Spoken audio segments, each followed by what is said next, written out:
आपकी तासीर को देख के इलाज है। अगर तासीर ठीक कर दी तो आप ठीक हो। जैसे कई लोग देखते हैं कि जिनकी एज 60 प्लस हो गई है तो मर्दाना ताकत उनकी ठीक है। तो कारण क्या है कि उनकी तासीर ठीक है। अगर उनकी तासीर ठीक नहीं हो तो एज तो 60 होगी उनकी, लेकिन है ना, जब तासीर ठीक है तो चाहे वो किसी भी एज का है तो वो हर मामले में ठीक है।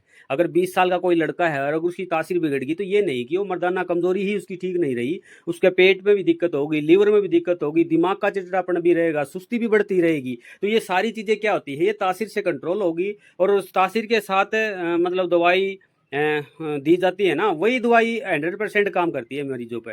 तो मैं सारी चीज़ें मतलब दिखाता रहता हूँ कि कैसे तैयार करते हैं, कैसे हम दवाइयाँ बनाते हैं। लेकिन कई दोस्तों के फ़ोन आते हैं तो मैं कईयों को ऑनलाइन भी तासीर उनकी चेक करता हूँ। अगर उनकी ऑनलाइन तासीर में ठीक होगी है, यानी उनकी तासीर को मैं समझ चुका हूँ, तभी मैं उनको कहता हूँ कि आपका इलाज कर देंगे। तो तासीर के बगैर इलाज नहीं है। और मेरे पास तो आओ तो नाड़ी दिखा के ही दवाई लेना ज़रूरी है भाई। चाहे सोना खाओ, चांदी खाओ या लो भस्म खाओ या कोई और ऑयल लो या कोई भी बीमारी है। ज़्यादातर मेरे पास जो केस आते हैं कुव्वते बा के आते हैं, यानी मर्दाना कमज़ोरी के आते हैं। और अंदर की फोड़े फुंसी सोराइसिस है या गैंग्रीन है, इस प्रकार के रोगों पर मैं ज़्यादातर काम करता हूँ। और लीवर पेट की समस्या देखो, ये तो आम समस्या है। तो मेरा कहने का मतलब यही है दोस्तों कि कोई भी रोग अगर ठीक करवाना है तो तासीर से होगा।